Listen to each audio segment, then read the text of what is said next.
अस्सलाम वालेकुम, मैं हूं डॉक्टर एलआर ख़ान और आप देख रहे हैं हमारा YouTube channel health corner. Dear audience, मुझे उम्मीद है कि आप सब बखैरियत व आफ़ियत होंगे। आज की वीडियो में हम एनकाइलोजिंग स्पॉन्डिलाइटिस पर तफसीली गुफ्तगू करने वाले हैं।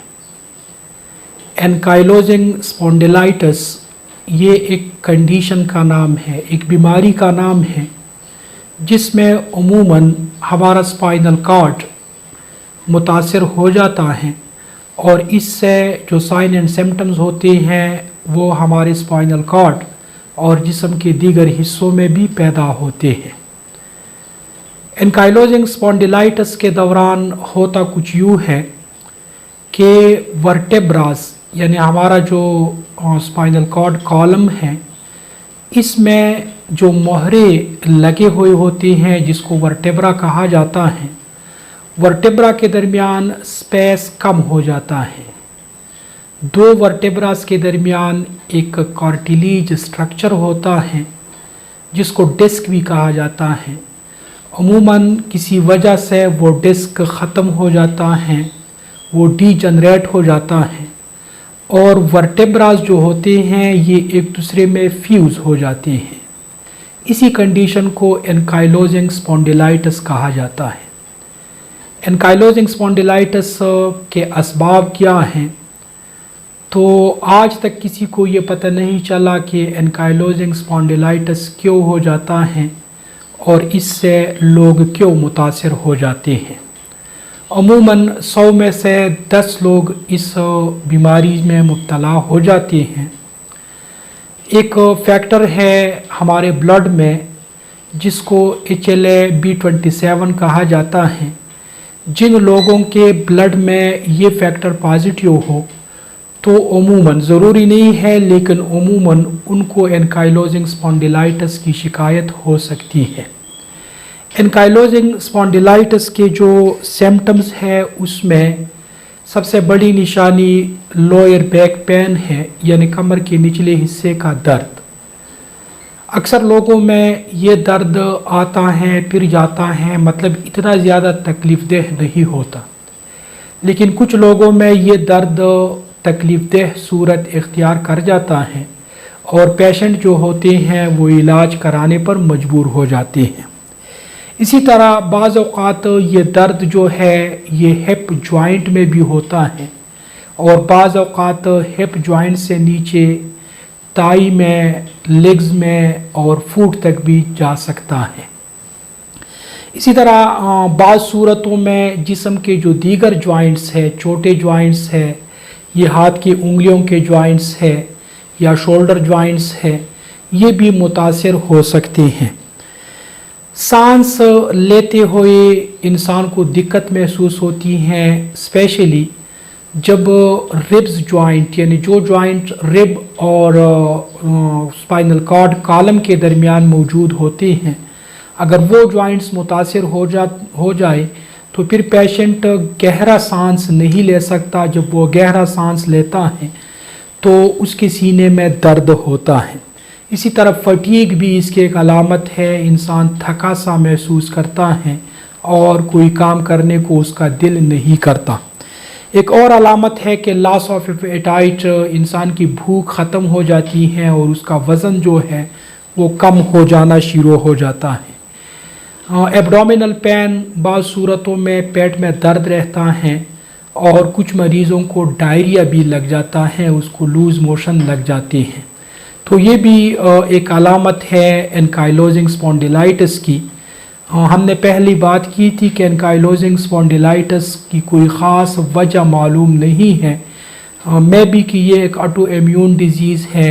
कुछ लोग इसको सोरियासिस के साथ कनेक्ट करते हैं, तो सोरियासिस की वजह से अगर एनकाइलोजिंग स्पॉन्डिलाइटिस हो तो फिर ये एब्डोमिनल पेन, डायरिया और स्किन रैश, जो सोरियाटिक स्किन रैश होते हैं जिसकी तस्वीर हम दे देते हैं आपको, इस किस्म के अलामात स्किन पर भी देखने को मिल जाती हैं और आँखों में भी इसकी अलामात देखने को मिलती हैं।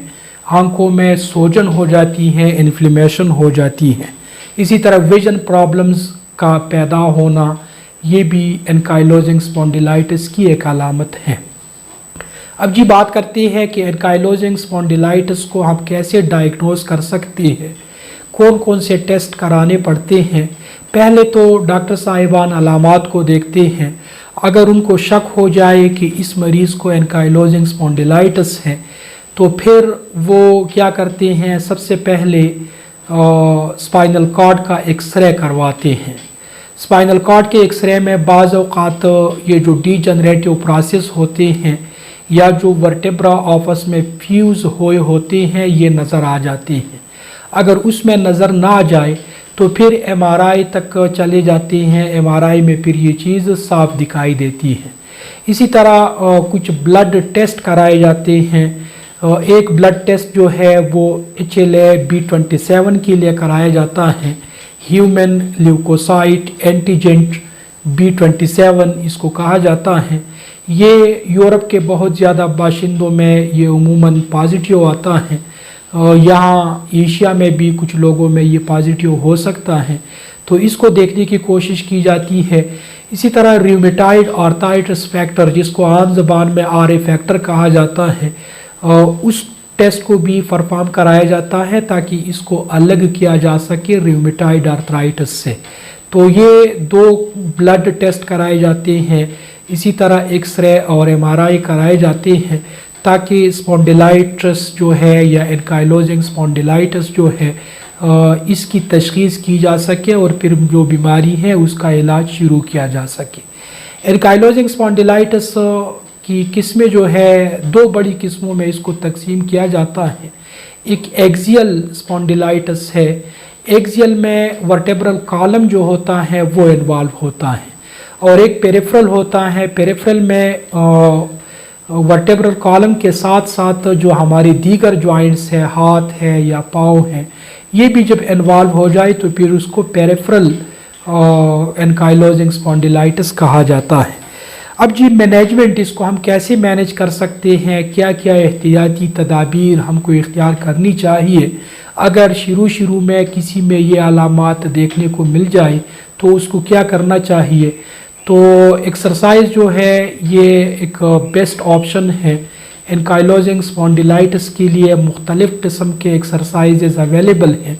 आप किसी फिजियोथेरापिस्ट के साथ पास भी जा सकते हैं, उनसे भी मशवरा ले सकते हैं।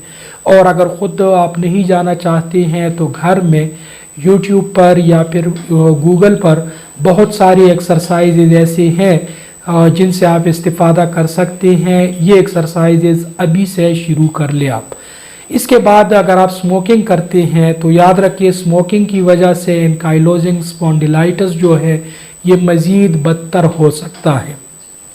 तो आप स्मोकिंग को तर्क कर दें, इसको छोड़ दें। इसके अलावा अगर आप अल्कोहल कंजम्पशन करते हैं, अल्कोहल ले लेते हैं, तो उससे भी अपने आप को बचाना शुरू कर दें। ये इसका मैनेजमेंट है। अब आते हैं जी इलाज की तरफ कि इसका इलाज कैसे कराया जाता है। सबसे पहले कन्वेंशनल मेडिकल सिस्टम की बात करते हैं। याद रखें कन्वेंशनल मेडिकल सिस्टम, जिसको आम ज़बान में हम एलोपैथी कहते हैं, इसका कोई ख़ास इलाज नहीं है। दर्द को कंट्रोल करने के लिए पेन किलर मेडिसिन दी जाती हैं। इसी तरह बाज़ सूरतों में स्टीराइड मेडिसिन जो है वो भी मरीज़ों को दे दिए जाते हैं। कुछ वक्त तक आराम रहता है, फिर जो ये बीमारी है वापस लौट कर आती हैं। तो इससे कोई ख़ास मतलब मुस्तकिल हल इसका नहीं है। जहाँ तक होम्योपैथी की बात है तो होम्योपैथी में अद्वियात की एक बहुत बड़ी लिस्ट है जिसके ज़रिए आप एनकाइलोजिंग स्पॉन्डिलाइटिस के दोनों अक़साम, अगर वो एक्सियल है या पेरिफेरल है, दोनों का इलाज कर सकते हैं। इसके लिए आपको किसी होम्योपैथिक डॉक्टर के पास जाना ज़रूरी है ताकि वो अलामात के मुताबिक आपको सही मेडिसिन जो है वो प्रिस्क्राइब करे। यहाँ पर हम चंद मेडिसिन का नाम ले लेते हैं। रस्टॉक्स जो है ये मेडिसिन एनकाइलोजिंग स्पॉन्डिलाइटिस में बहुत ज़्यादा कारआमद है। अगर दर्द जो है वो रात के वक्त यानी आराम करने के बाद दर्द आते हैं, इसी तरह सुबह उठना मुश्किल होता है और कुछ देर चलने फिरने के बाद दर्द को थोड़ा बहुत आराम आ जाता है, या ऐसे लोग جن کا کام ایسا ہوتا ہے کہ وہ زیادہ دیر تک بیٹھے رہتے ہیں اور جب وہ اٹھتے ہیں تو اس کے کمر میں تھوڑا سا درد ہوتا ہے، پھر کچھ دیر کے لیے چلتے پھرتے ہیں تو وہ ٹھیک ہو جاتے ہیں، تو ان کے لیے رسٹاکس جو میڈیسن ہے یہ ایک اچھی میڈیسن ہے، یہ میڈیسن وہ لے سکتے ہیں۔ ایسکولس ہپ یہ ان مریضوں کے لیے ہے جن کو پین جو ہے وہ سیکرم ریجن میں ہو اور ان کے لیے اٹھنا ایک چیلنج بن جاتا ہے، وہ نہیں اٹھ سکتے ہیں۔ اگر کوئی اس کو کہے کہ اٹھ جائے تو وہ اٹھنے کے لیے مطلب بہت زیادہ چیلنجنگ ان کے لیے بن جاتا ہے۔ اس کے علاوہ ایسکیلس ہپ کے جو مریض ہوتے ہیں ان کا درد ہپ میں اور ٹانگ میں بھی بعض اوقات موجود ہوتا ہے۔ آرنیکا مونٹانا یہ شدید درد کے لیے جب درد میں لیگامنٹس میں بھی درد ہو اور درد کے ساتھ ساتھ نیل پڑ گئے ہو، خراش بھی پڑ گئے ہوں، تو اس صورت میں آرنیکا مونٹانا جو ہے یہ ایک بہترین دوا ہے۔ کاسٹیکم یہ ان مریضوں کے لیے یہ دوا بہتر ہے جن میں انکائلوزنگ اسپونڈیلائٹس آخری سٹیج میں ہو، یعنی ان میں ورٹیبرا جو ہے وہ ایک دوسرے میں فیوز ہو چکے ہو، تو پھر ان کو کاسٹیکم جو ہے وہ زیادہ کارآمد ہے۔ اس کے علاوہ گائکم یہ ایک ہومیوپیتھک میڈیسن ہے، اور جب پین یا درد سروائیکل ریجن میں ہو، سروائیکل ریجن سے یہ ہیڈ کے بیک سائڈ پر بھی درد ہو اور دونوں بازو میں بھی یہ درد جاتا ہو، تو پھر گائکم جو ہے یہ ایک اچھی دوا ہے، یہ ایک بہترین دوا ہے۔ برایونیا البا ان پیشنٹ کے لیے بہتر ہے جن کے دردوں میں چلنے پھرنے سے اضافہ ہو جاتا ہے، وہ حرکت نہیں کر سکتے ہیں اور جب معمولی حرکت کرتے ہیں تو ان کے درد جو ہے وہ مزید بدتر ہو جاتے ہیں۔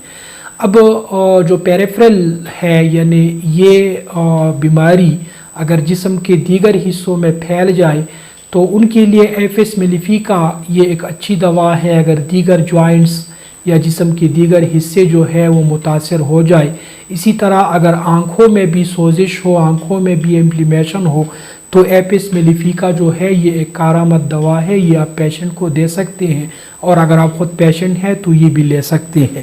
اسی طرح اگر پیٹ میں درد ہو اور ڈائریا ہو، او بی ایس اریٹیبل باول سنڈروم جس کو ہم کہتے ہیں، اگر اس جیسے علامات بھی ساتھ پیدا ہو گئے ہو تو نکس وومی کا جو ہے یہ میڈیسن بھی آپ لے سکتے ہیں۔ ڈیئر آڈینس، ہمارا آج کا ٹاپک انکائلوزنگ اسپونڈیلائٹس پر تھا۔ اس ویڈیو میں ہم نے انکائلوزنگ اسپونڈیلائٹس کے سائن سمپٹمز، مینجمنٹ، ڈائگنوسس اور مختلف جو ٹریٹمنٹ آپشنز دستیاب ہے اس پر تفصیلی گفتگو کی ہے۔